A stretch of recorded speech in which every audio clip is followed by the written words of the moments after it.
from Uganda, Be Kidding Me by Chelsea Handler. Chapter 8, The Swiss Alps. For a long time as a child, I thought Switzerland and Swaziland were the same place. When I decided to go skiing in the Alps, I was once again mistakenly intoxicated at the prospect of interviewing tribal leaders. The group this time was lesbian Shelley, Sue, and myself. We needed a fourth, so I decided it best to throw in a wild card and invited my makeup artist Gina to join us. She is the female version of Steven Tyler, but with a deeper voice and bigger lips.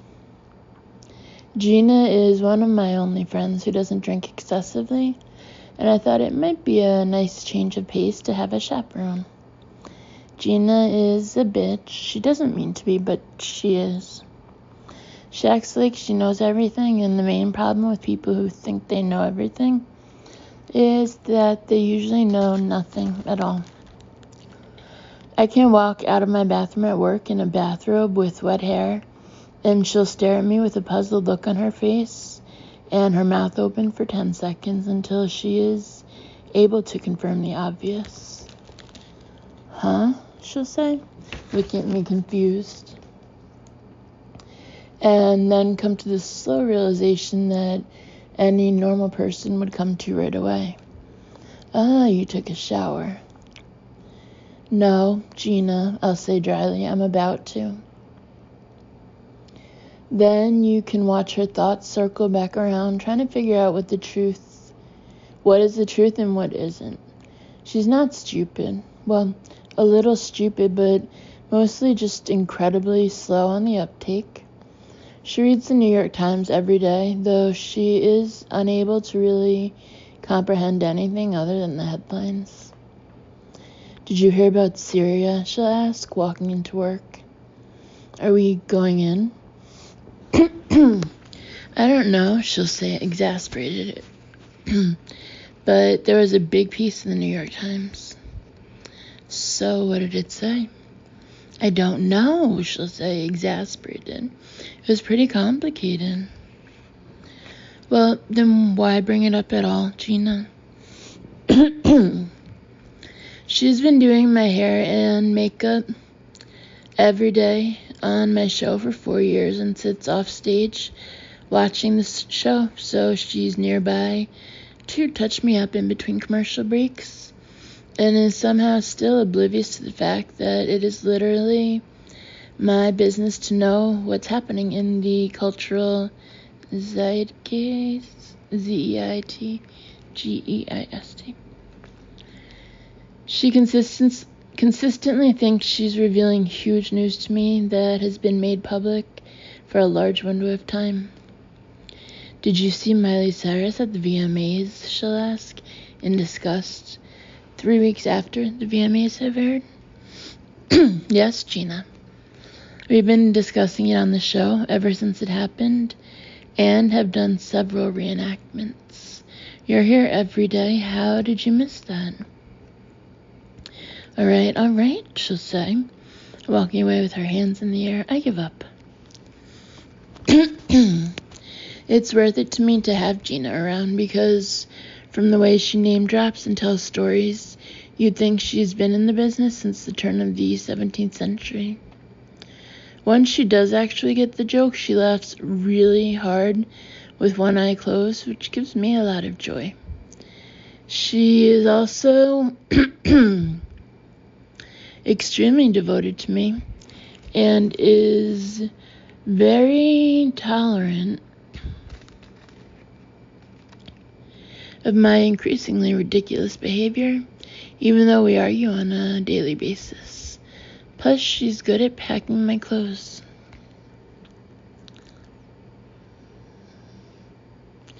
I love to ski and had yet to ski in Switzerland. An added bonus was that Zermatt is right on the border, so you can ski from Switzerland to Italy and back all in the same day. Zermatt had all the amenities I loved the most, skiing, a weight loss spa, and a casino.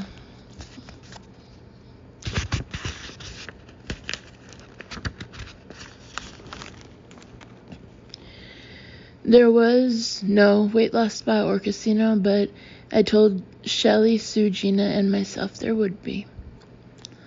We flew from Los Angeles to Geneva, and from Geneva, we took a 4-hour train ride up the mountain to Zermatt.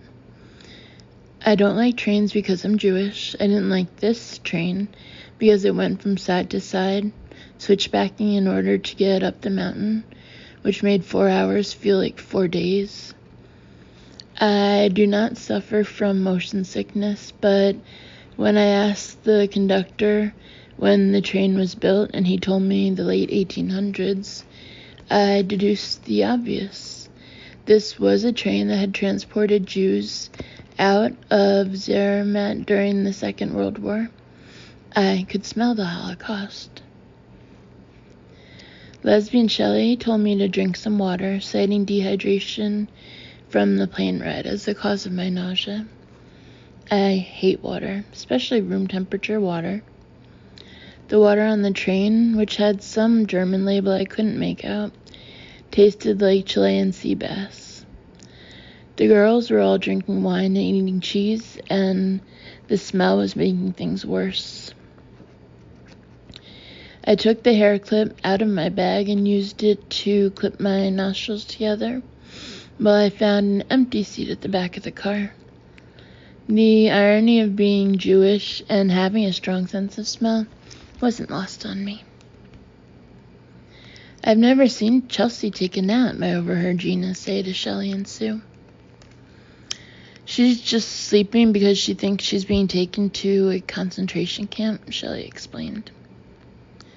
I fitfully slept most of the way on the train because I was awoken by a voice with a violent German accent, yelling out each stop on the way up the mountain. It hadn't once crossed my mind that the main language in this part of Switzerland was German. When I was finally able to sit up, I asked Gina to give me French braids on either side of my head so I would look less Jewy. She reminded me I was half German, but like any half Black person will tell you, the stronger minority always takes over. By the time we arrived in Zermatt, I was delirious and had a fever. There are no cars there, so they pick you up in horse-drawn carriages and escort you to whichever hotel you're staying in.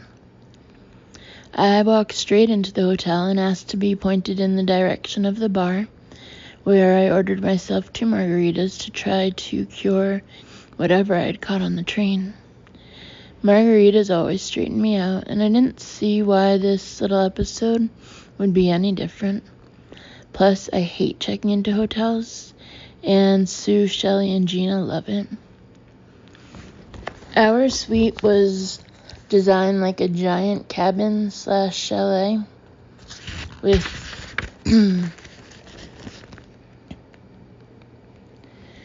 2 stories, 2 bedrooms, and a hot tub on the balcony, overlooking the town and a direct view of the Matterhorn. There are other people out here, Sue warned me after I stripped down and came outside in my bra and thong, just saying. I looked at the people on the balcony next to us and said hello. I was sweating and delirious and was hoping the cold air would help cool me down. I took some snow from the ledge of the balcony, packed a snowball, and smashed it into my face.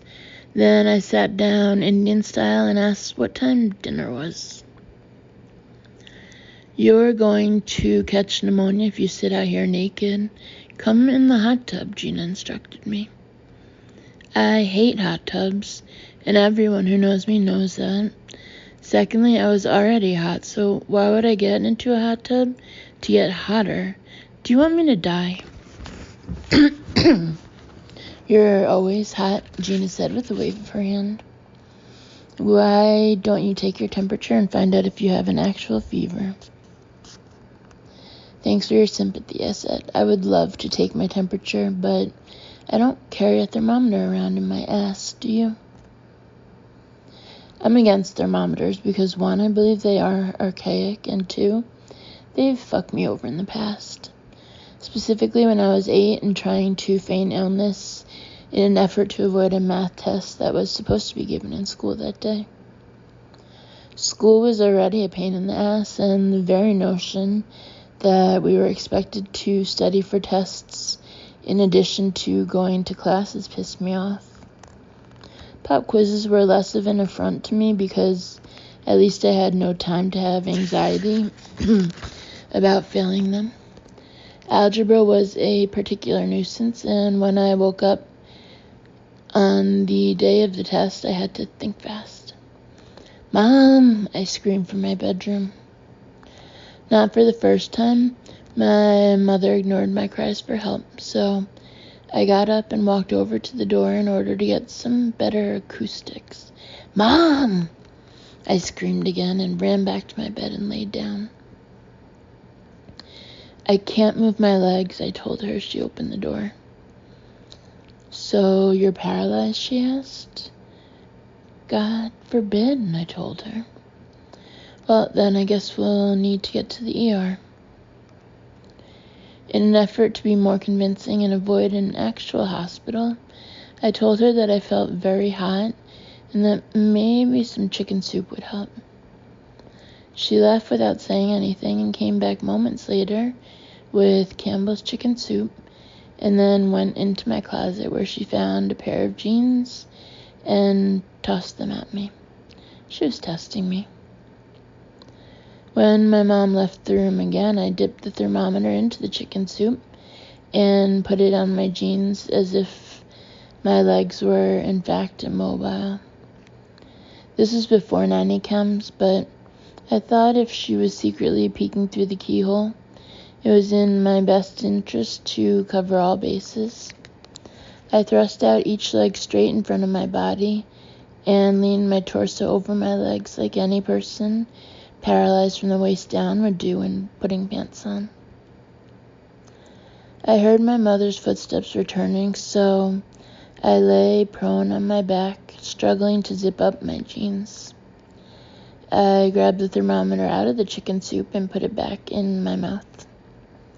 "Well, you certainly put those jeans on fast for someone with no use of their legs." She rolled her eyes and took the thermometer out of my mouth. 130 degrees? Is that Celsius or Fahrenheit? I responded as weakly as possible. "Let's go to the hospital," she said. I weighed my options and decided the hospital would be better than failing algebra. I had spent plenty of time in hospitals because I have a history of either hurting myself or faking hurting myself. My father was usually the one to take me to the hospital, but for some reason he had already left for the day, even though he didn't have a real job. He was probably just picking up his breakfast at McDonald's. I was admitted into the ER at St. Barnabas Medical Center. After an hour and a half of getting my legs bent in several different directions, and then pricked with small needles from my ankles to my thighs in neat, tiny rows, the doctor pulled out the reflex hammer. It is incredibly hard not to move your leg when someone is hitting you in the knee with a hammer, but I thought I did a pretty good job of pulling it off. After this, the doctor drew the curtain to the examining room, and he and my mother stepped outside of it. "Your daughter doesn't need to be in the emergency room. She needs to be in a psychiatric ward." The next day I woke up with dried blood all over my legs from the needle pricks, but was somehow able to get up, dress myself, and go to school. "You have quite a vivid imagination," my father told me, as I made myself a peanut butter and jelly bagel for breakfast. By the end of retelling this story to the girls, the sweat from my body was melting the snow I was sitting on. That is one of the most fucked up stories I've ever heard, Sue told me. You really were a nightmare. What do you mean were? Gina asked, cracking herself up. Ever heard of the boy who cried wolves? No, Gina, but I have heard about the boy who cried wolf. My dad was kind enough to regale me with that tale after I broke my arm that summer in Martha's Vineyard, and he refused to take me to the hospital for 2 days because he assumed I was lying. Well, I don't blame him, Gina shot back as quickly as she was able, craning her neck like a rapper. My forearm was dangling off of my elbow joint in the completely wrong direction. It was pretty obvious it was broken. Even my dog Muttley knew it was broken. He sat there barking at me for 2 days.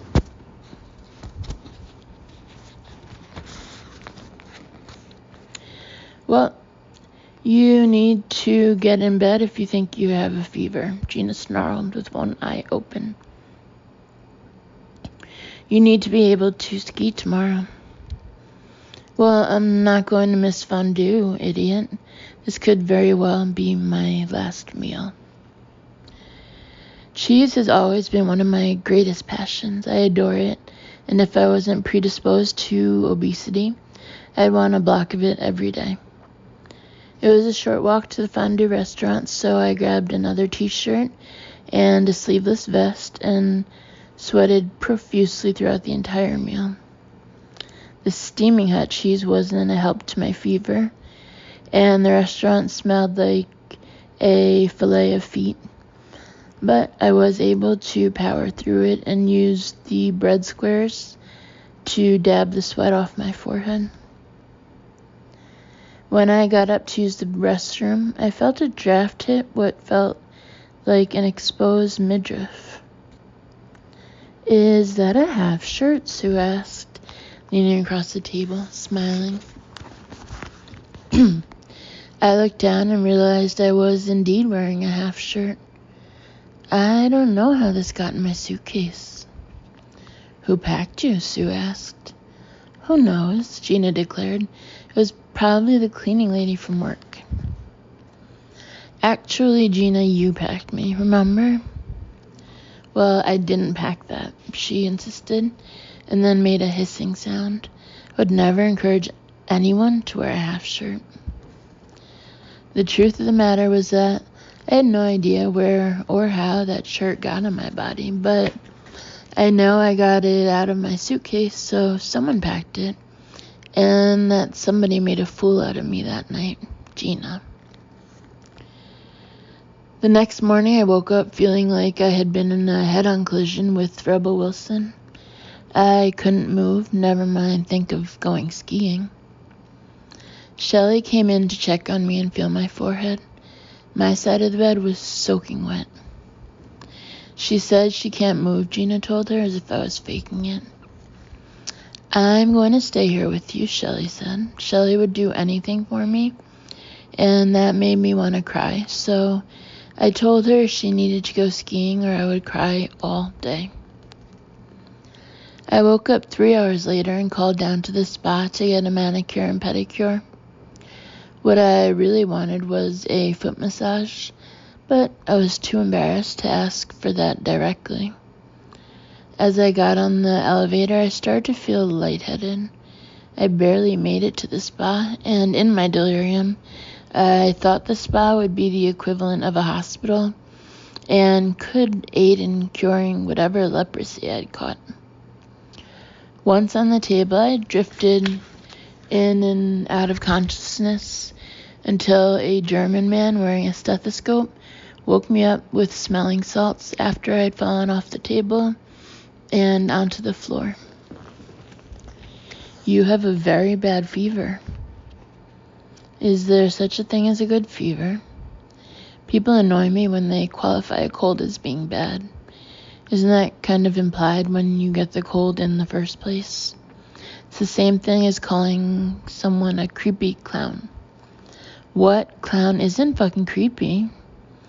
As if anyone's ever said, you know that really well-rounded clown with the good body and charming personality. Well, he's coming over for dinner. We need to get you into the ice bath, he told me as he and a woman helped me to my feet.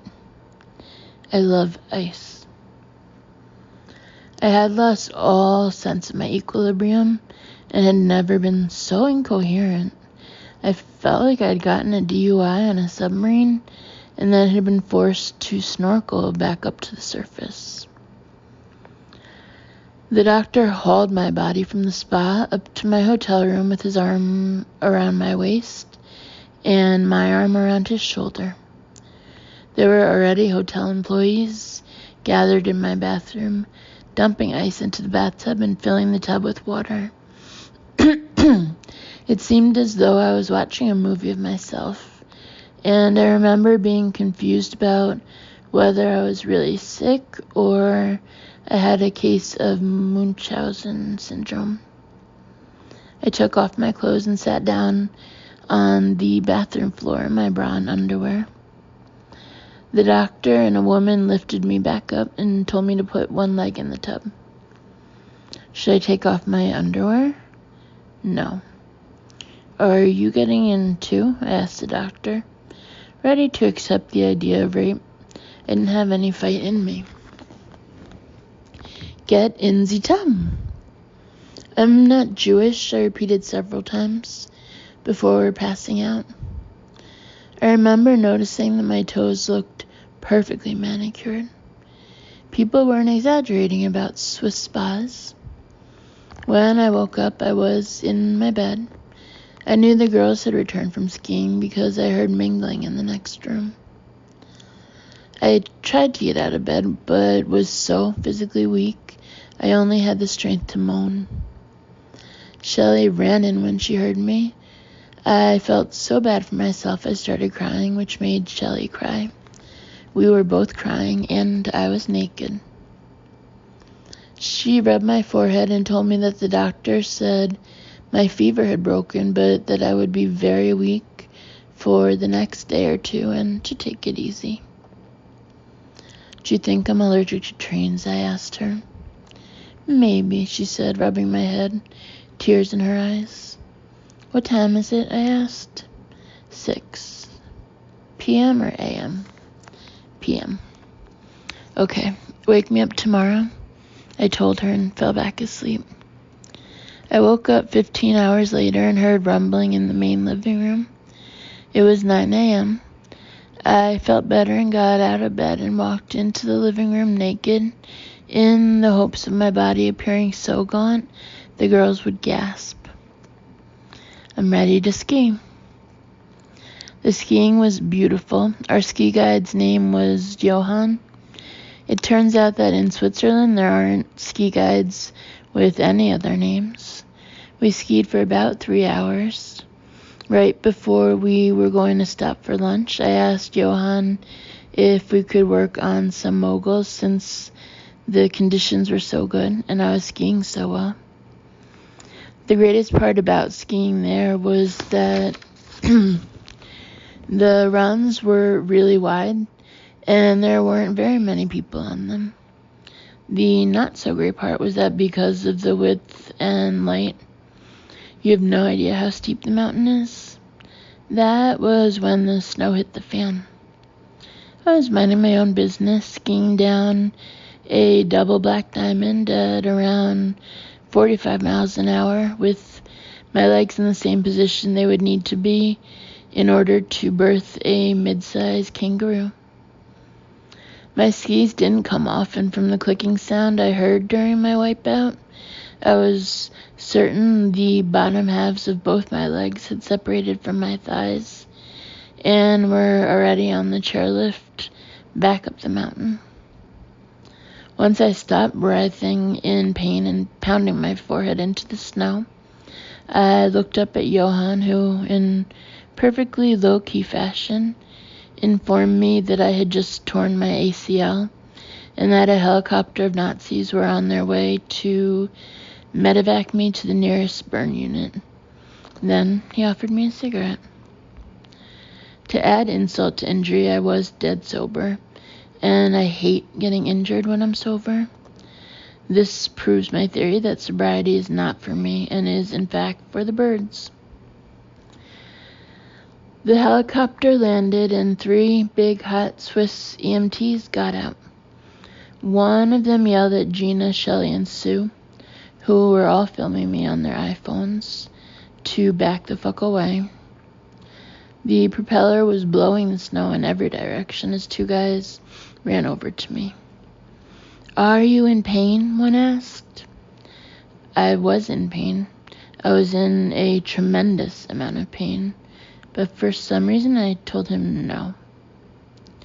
"No morphine?" he asked. I meant, "Yes, I am in pain." "Would you like some morphine?" he asked again, pulling a liquid vial out of his ski jacket. "Yes, and I have a very high tolerance for drugs, so whatever you normally give someone, double it." I have never had morphine, and it had been on my bucket list since I saw my mother die. The last 3 days of her life were the happiest I'd ever seen her. I smiled at the EMT. What a good sport I am, I thought. The 3 guys lifted me up onto the stretcher. One of the Germans attached my stretcher to his boots and skied me down to the helicopter. Once they skied me closer to the helicopter, which was noisier and seemingly much more dramatic, Johann wrapped his arms around my head in order to protect me from the propeller-driven wind and snow. I was more than a little turned on by this move. I'd like to go on record and say that Germans are the worst. Not only do I love helicopters, but we were flying right over the Matterhorn, and it was an incredible view. The morphine was amazing, and I felt like I was on top of the world. I was trying to take pictures with the pilots while we were flying, and they wouldn't even smile. The female doctor at the hospital was the biggest German bitch I had ever encountered in a medical facility, and needless to say, I've been to a lot. I've had numerous injuries as well as many elective procedures done in order to amplify my coordination. Never had someone aside from a receptionist been lacking in empathy. Why would a person get into the medical field just so they could be mean to people at work, in addition to being a bitch at home?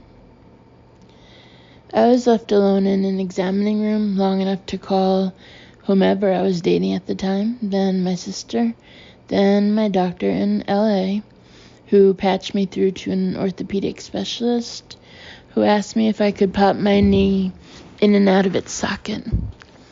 I tried, and I could, and then I couldn't stop doing it because it was so weird. The doctor on call walked into the examining room, took one look at me on the phone, and angrily pulled the curtain shut before I could even tell her that I was speaking with my doctor. She hissed something in German that sounded like Schützenschfukel and stormed out. What in the hell is the matter with these Germans, I thought. You'd think they would feel guilty about what they've put everyone through. I mean, seriously? That's it. I told my doctor to hold on, hopped off the table on my good leg, and went after her. "Excuse me." I hobbled over to the nursing station she was at with my bad leg in the air, and I put my hand on the wall to balance myself. "What is your problem?" I happen to be on the phone with my doctor in Los Angeles. I'm not on a social call. You need to be a little more professional. I handed her my phone. "Here, talk to him." After she hung up and handed me back the phone, I told her, "Just so you know, I'm Jewish." After a very nice man wrapped my leg up and put it in a nice brace, I called Shelley.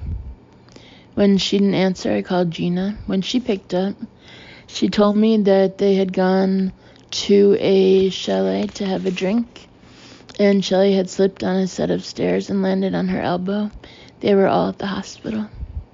What? Yeah, she slipped and fell down the stairs in her ski boots. Oh my gosh. What the hell is wrong with us?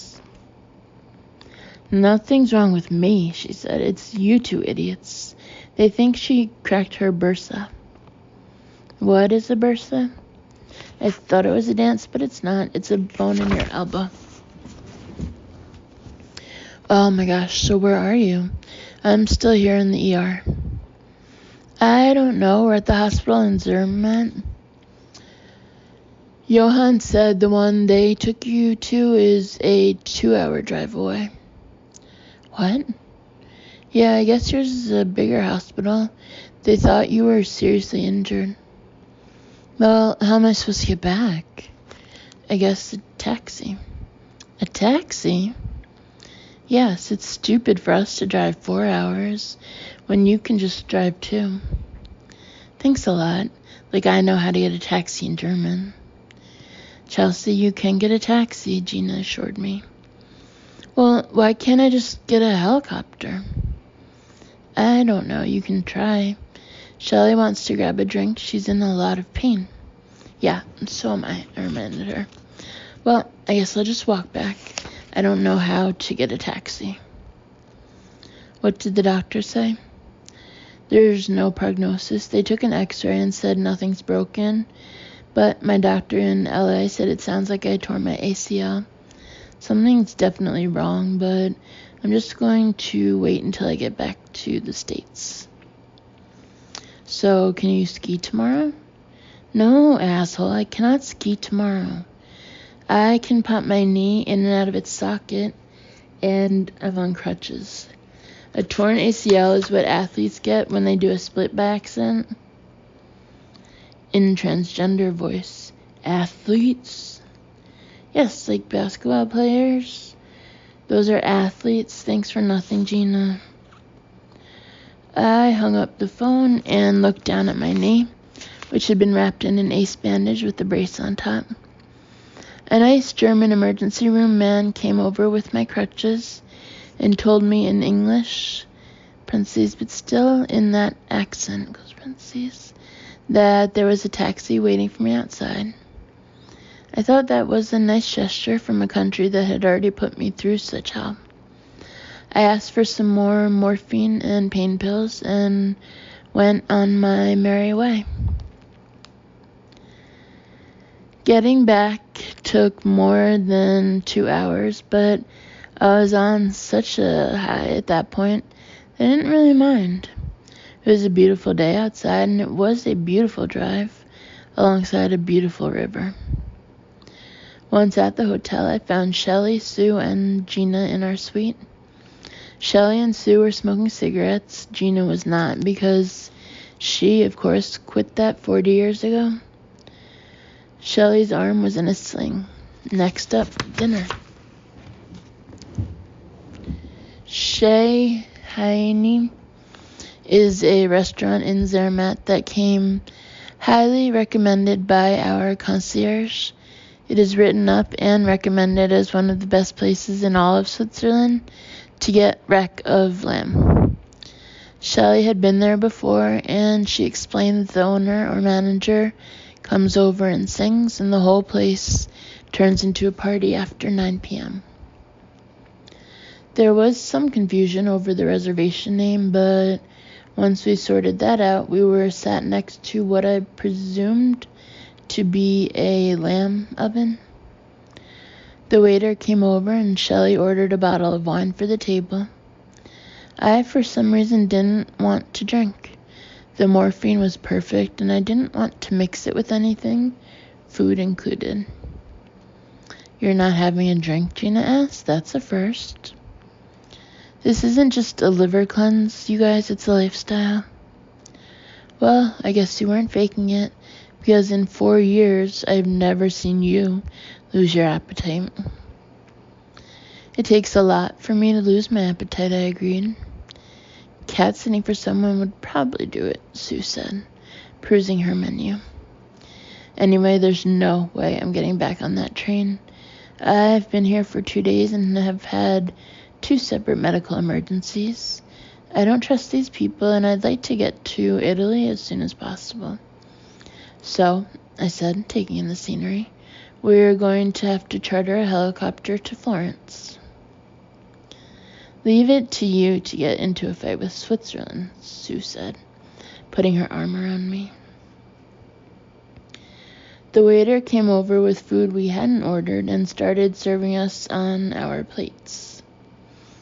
We were all a little confused, but started digging into what seemed to be escargot and some sort of cheese array. Just then, a German homosexual stormed over to our table and told us to get out. We stared at him in silence, wondering if this was part of the show. Then he stomped his foot and said it again. Get out of this restaurant. You are not supposed to eat off those plates, you dumb women. When I looked down at the plates, I saw they had a picture of him and were also encrusted with what looked like Swarovski crystals. Excuse me, sir, are you serious? I asked him through my morphine haze. Get out, he screamed. Don't talk out loud. You brought us the food, Sue told him calmly. Is that how you talk to women, you fucking lunatic? Shelley asked. Get out! Shelley got up and announced, we're leaving, as if it had been our decision. I was confused, and in my drug-fueled haze, I was comprehending the events taking place at the same pace as Gina. We are leaving, you German asshole, Shelley yelled at his face. What about our bottle of wine, Gina asked. You get out too. I had no idea if something had happened that I didn't know about. I looked around the restaurant, which was packed, and no one was even looking at our table. Come on, Sue said, helping me up. Let's go. I don't understand what's going on. I told them we didn't do anything. I'm not even drinking. We were basically tossed out of a restaurant in 20-degree weather with no transportation, back to the hotel. I had left my crutches in the restaurant, and when Sue realized it, she wanted to go back and get them. Never mind, I told her. Crutches are a sign of weakness. Let that asshole realize that he kicked out a handicapped lady. Like he gives a shit, Sue said. Listen, I'll be the first one to admit there have been many occasions in which we deserved to be kicked out of a restaurant, but that was not one of them. We didn't even get our wine, Gina chimed in. That's not really the point, Gina, Sue went on. How were we supposed to know not to eat off the plates they put the food on? We haven't even ordered anything. Was that some sort of test? That was so fucked, Shelley said. Ow, my elbow is killing me. I felt absolutely nothing at that point because I was so high, and the Velcro brace I was wearing was allowing me to put weight on my foot and just swing it around without bending it. The 4 of us walked home in shock and with a definite feeling of shame and humiliation. 4 grown women walking home in the snow. The next morning we were up and on a helicopter by 9 a.m. Look what this country did to us, I said, tapping Shelley's sling on her arm with my leg brace. I got injured because I'm your codependent. I knew you had hurt yourself, and I needed to hurt myself too. Then Shelley and I kissed on the lips. Oh my gosh, Gina moaned. The 2 of you are so stupid. Then Sue and Shelley kissed on the lips as our helicopter took off. This was the happiest moment of the trip, being airlifted to Florence. About 3 weeks later, I came into work and Sue had printed out several reviews of Shea Heine she found on TripAdvisor. The following are a few of them. About 3 weeks later, I came into work and Sue had printed out several reviews of Shea Heine she found on TripAdvisor. The following are some highlights. Quote, ridiculous, March 20, 2013. Quote, distinctly average, February 15th, 2013. Quote, seriously overrated, April 12th, 2011. Quote, a very strange place, February 5th, 2011. Needless to say, I haven't been on a train since, and unless there's another Holocaust, I never will be.